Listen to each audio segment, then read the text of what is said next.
Apple just took a huge hit in value, down $200 billion in its market capitalization. Ever-present Apple risk lurking in the background until, of course, it isn't. So it's once again front and center, this time putting the company on track to lose some $200 billion in market value in just 2 sessions. Apple lost about $200 billion in market capitalization in just 2 days earlier this month when China told its employees to not bring their iPhones to work. Apple, the world's largest company with a total market capitalization of $2.8 trillion, lost about 6% of their market cap in just 2 days. You may be wondering as to why is China trying to impose a ban on the use of iPhones specifically for its government employees and state-owned agencies when China manufactures about 96% of the total Apple products. One of the major reasons as to why China is trying to impose a ban on iPhones specifically for its employees at work is because of the US and China trade war. Now, the US-China trade war started back in 2018 under the leadership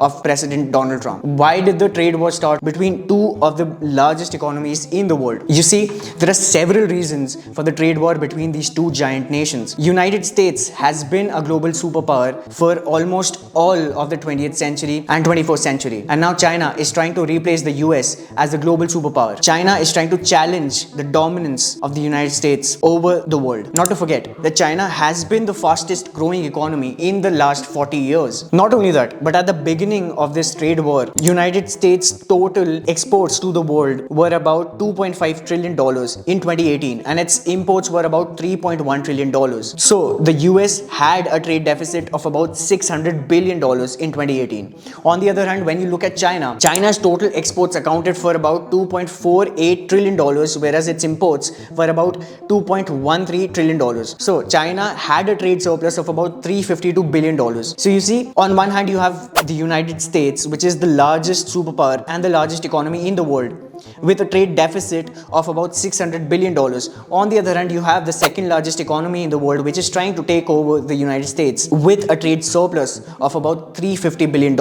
Not just that, when you look at the total exports of United States to China, that accounted for about $120 billion. On the other hand, total imports from China accounted for about $539 billion in the same year, 2018, that we're talking about. United States imported 4 times more from China than China did from the United States. This really put things into perspective for United States as to how China was trying to export more to the United States and importing less, 4 times as less. So there was certainly a trade imbalance between the two superpowers. It is also important to note that China is the largest exporter in the world and the second largest importer in the world after the United States. At this point, China is very much clear with its intentions of taking over the United States and establishing a new world order. Not only does the United States think that China is trying to take over the United States as the world's largest superpower, but it also is aware that China is a threat to their national security and is trying to steal trade secrets, not just trade secrets, but important information from them, trying to spy on United States. And there have been multiple instances just this year as to how China has tried to enter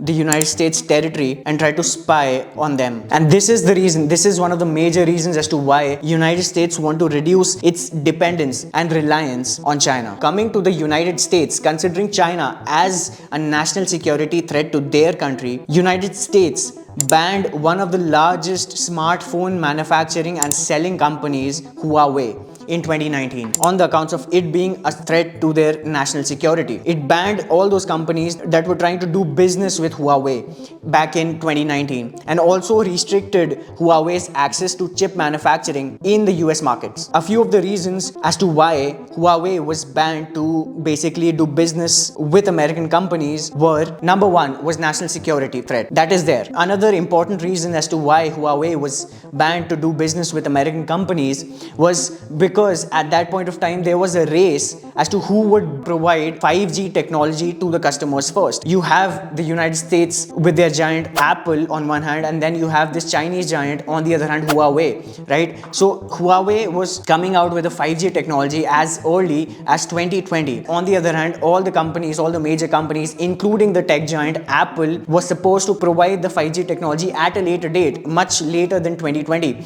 So President Donald Trump at that point of time time tweeted that United States should be at the forefront of the 5G technology in the world, because it meant that if United States was able to come up with the 5G technology before any other nation in the world, it would mean billions of dollars of business that would be created by the United States. And if they would not be able to do that, they would lose those billions of dollars worth of business to the likes of China, and specifically Huawei. When you look at the global smartphone market share, you have Samsung at the first place. And specifically now we're talking about the second quarter of 2020. So in the second quarter of 2020, Huawei's market share was about 20% globally, right? And it was placed at the second spot, right after Samsung. And Apple was at the third spot with about 13% of the total market share, and that is in the second quarter of 2020. Huawei has considerably lost that spot, not just that spot, but it is no longer in the top 5 smartphone selling companies in the world, and that is majorly due to the US trade ban on Huawei. Coming back to the recent ban of iPhone use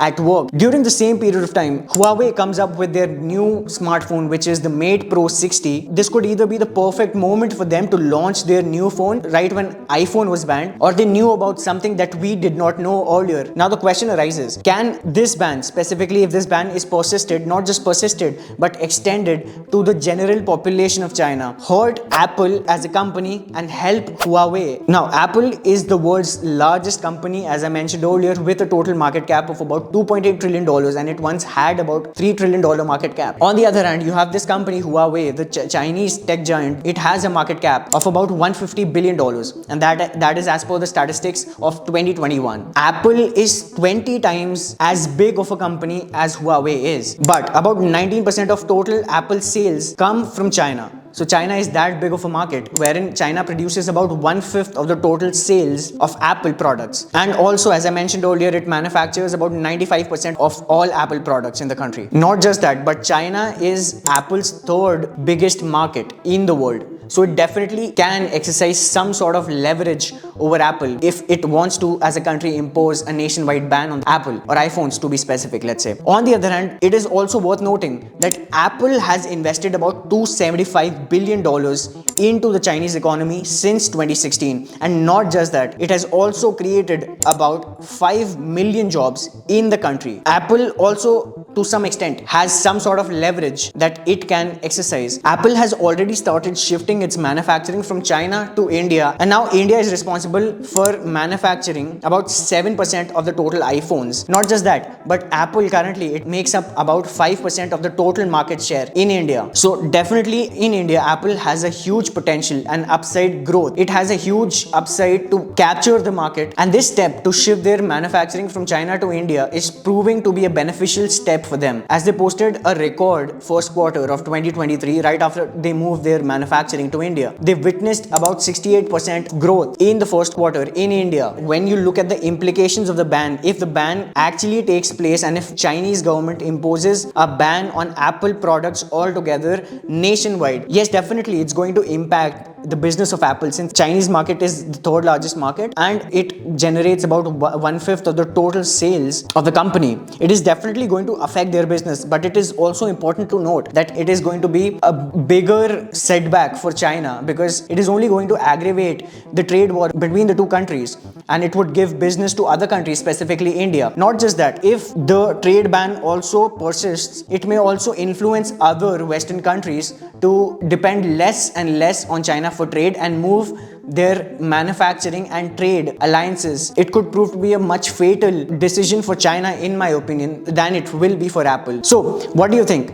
Do you think that China will impose a ban on Apple nationwide, or do you think that there will be some sort of negotiations that will take place, not just between the two countries, but Apple and China as well? Let me know in the comments below. If you enjoyed watching this video, please share this video with your friends and family, and do not forget to subscribe to our YouTube channel. Again, thank you so much for watching and have a good day.